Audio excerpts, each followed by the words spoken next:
Welcome to another Down the Rabbit Hole video. Last time I posted a video about my computer space machine and had a lot of great feedback on that. And it reminded me of a game I wanted to mention on the Atari 2600, which is kind of like computer space for the Atari. Now, it's not exactly, this is not a Space Wars type game. But I find the way the display or the way the ships move around on this game, it does remind me a lot of the flying saucers seen in computer space. This one is Warplock, and it's actually an old Atari game, like it's from 1982, actually from Data East, and this one you play with your paddle, so that's kind of neat. Now this is sort of a Space Invaders sort of a game. You move your one ship left and right, so it's unlike computer space. You don't have that asteroids kind of an interface where you're flying forward and using your thrust and rotating around the screen. But the enemies do have the same kind of two of them, or well, in the way it's showing right now. And I'm going to zoom in a second. But currently you're only seeing one UFO moving around. At certain points, though, there will be two of them, just like on computer space. And in fact, there'll even be three at a certain stage. Now, all you do is you use your paddle left and right to shoot these things as they come along. Like I say, much like Space Invaders. And it's surprising, this one came out 4 or 5 years after Space Invaders. So it sort of echoes like a really old game as far as how you're playing, but it's from 1982. And it's got really basic sound effects. In fact, they're actually kind of annoying. That's why I've turned the volume down, but I will turn it up. Anyway, yeah, this is Warplock. Let me regrettably turn the volume up a little bit, and we'll have a little go. Now you'll have to forgive me. My paddles are a little bit jittery, so my rocket ship, which kind of looks like a finger in the center of the screen, jitters around a bit. I've tried my best to acclimatize these paddles because I haven't used them for a while, but there you go. Let's have a game. So there you see that arrowy type thing down in the bottom of the screen. That's me. And I'm basically just shooting these bad guys. But you see how there's sometimes one, and there's sometimes two, and there's sometimes even three. They move around the screen much like the UFOs do in computer space. If anybody's watched my footage from the last video where I actually play computer space, you can see a good connection or a good coincidental look there. Of course, some of these enemies don't quite look at all like the UFOs, but regardless. And then you get a little bit tougher. A second one comes in. And I'm gonna zoom in a second here. Okay, well that's the game over.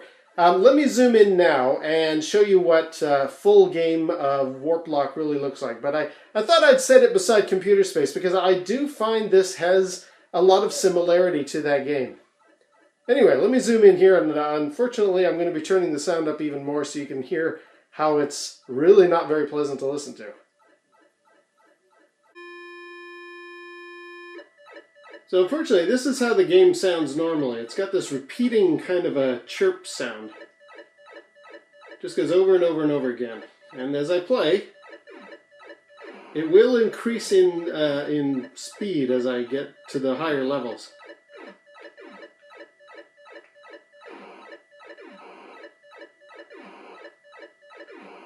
Now around level 6, starting to speed up now.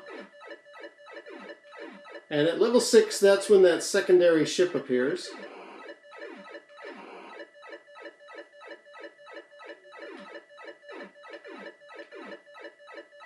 At level 16, the difficulty ramps up even further, and they start to shoot back. Or when I say level 16, I mean your score is 16. Here comes number 16 now.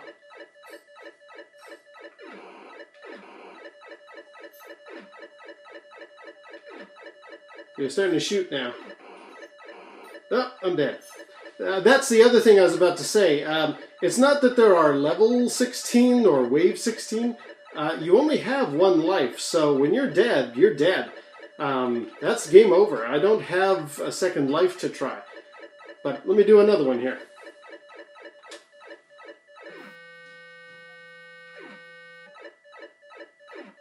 Like I say, it's very clunky in some ways. The fact that the sound does that weird warble every once in a while when you reset.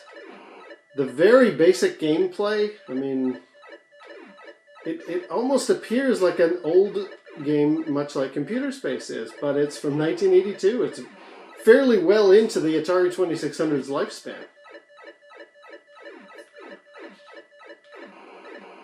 It's quite fun, actually. I mean, it's a lot of there's a lot of challenge to it, considering how basic it is, and the fact that it's a paddle game, that's always a bonus.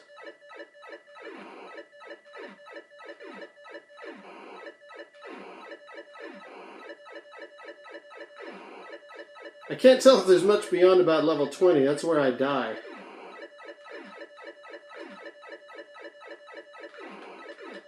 Okay, 21. High score here. Oh, 22. Ha! Well, there we go. That's Warplock. And I'm going to turn it down because that's annoying me, that sound. There we go. That's Warplock. A lot of fun for a basic kind of a game. I really only got into it because it was very similar to Computer Space. What would I give this? I don't know. I'll give it a charitable 2 out of 5. I mean, it's a very basic kind of a game, but I think maybe it's doing a lot of things interesting that the Atari 2600 isn't normally used to doing, like that starfield in the background. That's it's not like a mirror image or anything, so perhaps from that point of view, it's technically impressive. I don't know. I don't know enough about Atari 2600 programming. When I play it, it's a pretty basic kind of a game, so don't know if I'd really say it's that great of a recommendation. And that soundtrack, whatever you want to call it, those repeating sound effects, they are very, very annoying. So that's why I'm kind of docking a few points off here. So 2 out of 5. It would get only 1 out of 5, but I'm giving it a bonus point because it does have quite a similarity, in my opinion, to Computer Space. And since I quite enjoy Computer Space, this is a way for people to maybe echo what that game is like on their 2600. We'll see you down the rabbit hole.